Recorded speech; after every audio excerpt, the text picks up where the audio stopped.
Pag-usapan natin ang Stages of Moral Development by Lawrence Kohlberg. These are pre-conventional, conventional, and post-conventional. But first, let's recall.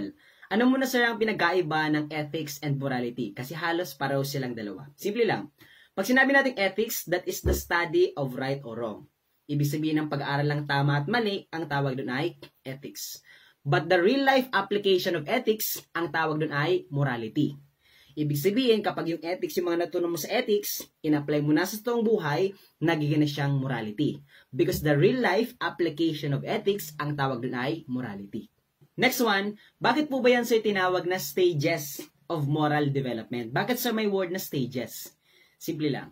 Kasi ang paniniwala ni Kohlberg, there are levels on how we develop our concept of right and wrong. Ibig sabihin, may proseso kung paano na-develop sa atin kung ano man yung tama at mali. Kasi hindi pwedeng pagkapanganak mo pa lang, alam mo nang agad ang tama at alam mo na kaagad ang mali. Tama? So, ibig sabihin, it takes time. Kaya nga, di ba, iba ang definition ng bata sa tama at mali. Iba din definition ng mga matatanda sa tama at mali. Kasi iba't iba ang edad natin, iba't iba ang konsepto natin ng tama at mali.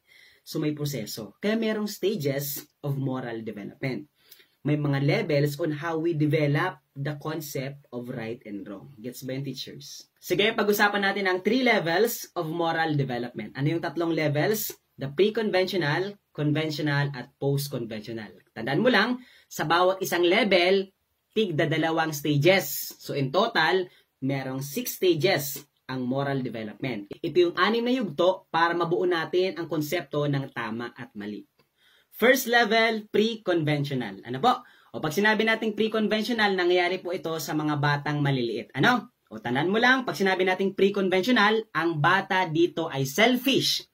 Iniisip niya lang ang sarili niyang kapakanan. Iniisip niya lang ang sarili niya. Ganito ang definisyon ng bata sa tama at mali kapag pre-conventional. Ang definisyon niya ng tama, kapag yan nagbe-benefit sa akin. Kapag ako may pakinabang dyan. Kapag ako masaya kapag ginagawa yan, tama yan. Pero kapag wala akong benefit dyan, hindi ako nanginginabang dyan, kapag hindi ako masaya pag ginagawa yan, mali yan. Ngayon naman, pag-usapan natin ang first stage under the pre-conventional level. Ano yung first stage? Rewards and punishment. Question, bakit ba ang first stage rewards and punishment? Simple lang. First question, kailan ba binibigay ang reward? Simple lang. Binibigay ang reward kapag may nagawang maganda ang bata, bigyan ng reward. Question, kailan naman binibigay ang punishment? Simple lang. Kapag may nagawang mali ang bata, o bibigyan niya ng punishment.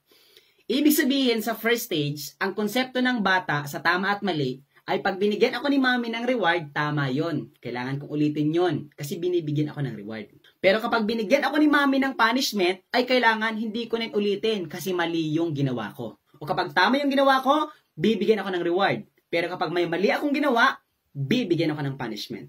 O example, o di ba? First honor ka sa klase. So anong ginawa ni mami? Binigyan ka ng reward. O tig-treat ka sa Jollibee.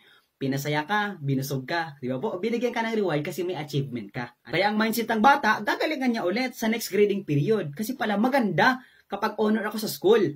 Bibigyan ako ni mami ng reward, may kapakinabang ako sa reward na yon. O samantalang, kailan naman binibigyan ang punishment? O example, kung ang ginawa mo, kinuha mo yung pera ng mama mo sa pitaka. O kinuha mo, kinupit mo, ano?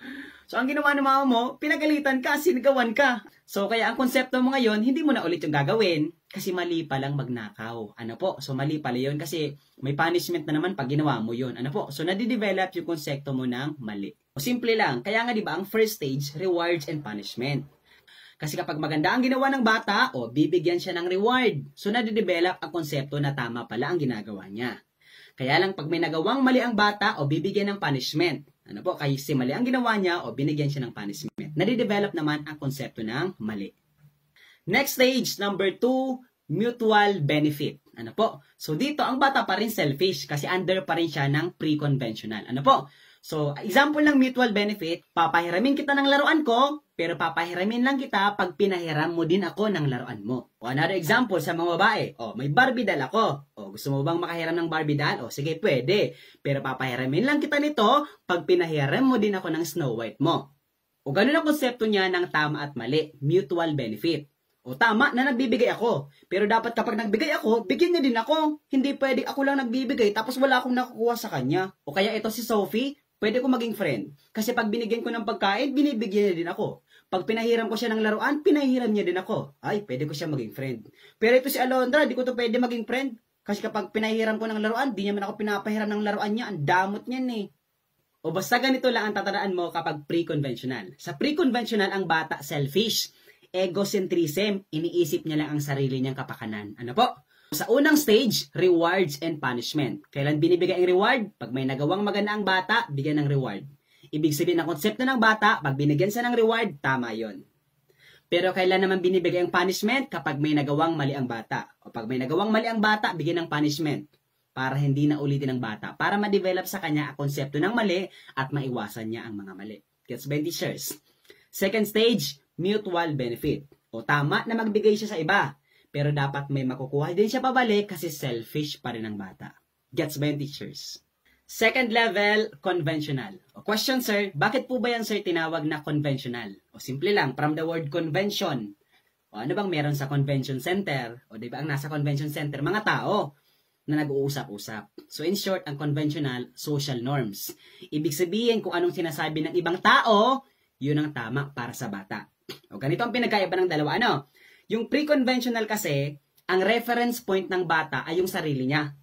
Kung ano ang tama para sa sarili niya, kung ano yung magbe-benefit lang siya, yun ang tama para sa bata. Pero sa conventional, ang reference point naman ay ang ibang tao. Kung anong sinasabi ng ibang tao, yun ang tama para sa bata. Okay, sige. Pag-usapan natin ang third stage under the conventional level. Ano yung third stage? Good boy, good girl. O sino nagsasabi na good boy tayo? Good girl tayo ang ibang tao. Therefore, kapag sinabi yun ng ibang tao na good boy ka, tama ang ginagawa mo. Pero kapag sinabi ng ibang tao na bad boy or bad girl ka, ibig sabihin, mali ang ginawa mo. For example, tinulungan mo yung matanda na makatawid sa pedestrian lane. O dahil tinulungan mo siya, o sabi ng ibang tao, good boy. Ay, maganda sa pakiramdam na masabihan akong good boy. So, ibig sabihin, dahil maganda ang ginawa mo, madidevelop ngayon yung konsepto na tama pala ang ginawa mo. Kaya madidevelop yung konsepto ng right and good. Pero another scenario, habang naglalakad ka, nagtapon ka ng basura sa kalsada. At may nakakita sa'yo, sabi sa'yo, ay, bad. Pulutin mo yan, mali ang pagtapon ng basura. So, ibig sabihin, nadidevelop yung konsepto mo na pag sinabihan ka pala ng bad, mali yung ginagawa mo. In short, pag sinabihan ka ng good boy, tama ang ginagawa mo. Pero kapag sinabihan ka ng bad, ibig sabihin mali, may mali sa ginagawa mo. Kaya lang, may conflict sa good and bad. Kasi minsan ang ibang tao sinasabi, tama daw ito, good. Pero ang iba naman sinasabi, mali daw ito, bad. O ngayon, kapag iba't iba na ang perspective ng mga tao, sino na magsasabi kung tama at mali? Ang sagot ay, ito na yung lalabas yung fourth stage, which is the law or batas. Dito naman sa fourth stage, law and order. Ibig sabihin, dito naman ang magsabi ng tama at mali ay kung anong nakalagay sa batas. Kapag yan nakalagay sa batas, nakasulat sa batas, nasa konstitusyon natin, tama yan. Pero kapag yan di nakasulat sa batas, kapag yan taliwas sa batas, kapag wala yan sa konstitusyon, ibig sabihin mali yan. Ibig sabihin dito, ang definisyon ng tama at mali ay kung ano man ang nakasulat at hindi nakasulat sa saligang batas. Kaya nga sinasabi, no one is above the law. Ano po? Walang sino man ang higit sa batas. Ano po? Walang sino man ang pwedeng umubuso sa batas. Tama? Kaya merong batas to maintain peace and order. Gets ba yung teachers? O, sabi ng conventional, no one is above the law. Walang sino man ang higit sa batas. Pero sa lens ng moral development, may mas higit pa sa batas. Kaya dito na papasok ang third level, which is considered the highest level, which is the post-conventional level. Ano yung mga mas higit pa sa batas? Dito na papasok ang mga social contract, yung mga common good, at kasama na dyan ang universal ethical principles. Fifth level, under the post-conventional, is the social contract or the common good. O ngayon, sir, question, bakit, sir, yung social contract mas higit pa sa mga batas? Simple lang, kasi ganito, ano? Kasi ang mga bansa kasi may sarili mga batas. O ang Pilipinas may batas, ang China may batas, ang Amerika may batas, ang Japan may batas, ang Russia may batas. Tama? So, iba't iba ang mga batas. Pero sa kabila ng ating pagkakaiba-iba ng ating mga batas, we need to agree on one thing, na mas importante sa atin ang common good. Kung ano ikabubuti ng karamihan, yun ang sundan natin. Example ng social contract ay ang SDG o yung Sustainable Development Goals. O, mas higit yun sa batas, tama? Kasi 'di ba hindi naman ang SDG, Sustainable Development Goals, hindi naman yan batas. 'Di ba po? Ang mga Sustainable Development Goals ay 17 goals which is to-do list for the sake of the entire humanity. mga listahan na gagawin natin yan for the sake of the entire humanity. Yes, iba't iba tayo ng mga batas, pero lahat tayo nag-agree that we have to create a sustainable future for the next generations. Ang tawag dun ay social contract, a social responsibility, common good. In short, there are things na mas importante pa kaysa sa batas, like for example, life, sustainable future, and etc. etc. Last one, sixth stage, which is the universal ethical principles. O, ang keyword mo dito ay conscience. Tinawag siyang universal kasi lahat naman may konsensya. Ibig sabihin dito, ang definition mo ng tama at mali ay nakadepende sa konsensya. Kapag yan sinasabi ng konsensya mo, gawin mo yan kasi tama yan kahit labag pa yan sa batas. Example, may anak ka, yung anak mo may sakit. Kailangan ng gamot. Kaya lang wala kang pera, wala kang pambili ng gamot. Ang naisip mo, magnanakaw ka na lang ng gamot para dun sa anak mo. Kasi yan ang sinasabi ng konsensya mo. O question, tama bang magnakaw? O syempre, mali ang magnakaw. Pero kaya nga, ang universal ethical principle mas higit pa sa batas. Kasi yan, ang tama at mali ay nakadepende sa konsensya. Syempre, dahil tatay ka, magulang ka, gagawin mo ang lahat para mabuhay ang anak mo. Tama, kahit kapalit pa nun ang makulong ka. Therefore, dito, ang tama at mali ay nakadepende sa konsensya. Gagawin ko to kahit labag sa batas kasi konsensya kong proteksyonan at bigyan ko ng gamot ang aking mga anak. Gets ba yung teachers? I-recap ko lang po yung mga sinabi ko sa stages of moral development. Ano po? Tinawag siyang stages kasi may mga levels, may mga yugto on how we develop our concept of right and wrong. Kasi hindi pwedeng pagkapanganak mo pa lang, ay alam mo na kaagad ang tama at iniiwasan mo na kaagad ang mali. Tama? At iba't ibang mga tao, iba't ibang edad, iba't iba ang definition natin ng tama at mali. Kaya ang mga bata, iba ang definition nila ng tama at mali. Tayong mga matatanda, iba din ang definition natin ng tama at mali. Tama? Pero lahat yan mga yugto, kasi ang gusto natin, holistic. Buo ang pagkakaintindi natin ng konsepto ng tama at mali. Ano? First one, pre-conventional. Siyempre magsisimula yan sa bata. Ang pag-develop ng tama at mali, nagsisimula sa bata. Dito ang pinakaunang rewards and punishment, na ang isip ng bata, ay by the way, dito pala ang bata selfish. Ang inisip dito ng bata, ang definition niya ng tama at mali ay pag binigyan siya ng reward, tama yung ginagawa niya, kailangan niyo pa yung ulitin. Pero kapag naman yung bata, binigyan ng punishment, ay mali yung ginawa niya, ibig sabihin, iiwasan niya na yun. Gets ba yung teachers?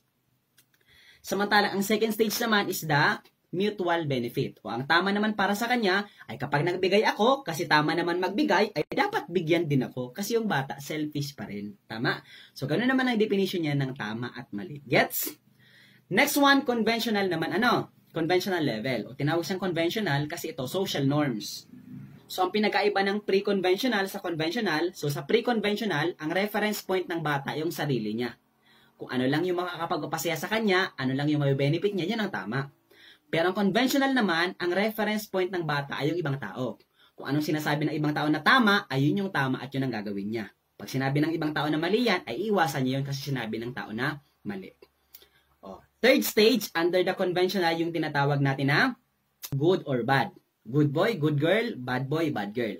O kapag yung bata sinabihan ng good, tama. Madidevelop yung konsepto na mabuti or maganda yung ginagawa niya.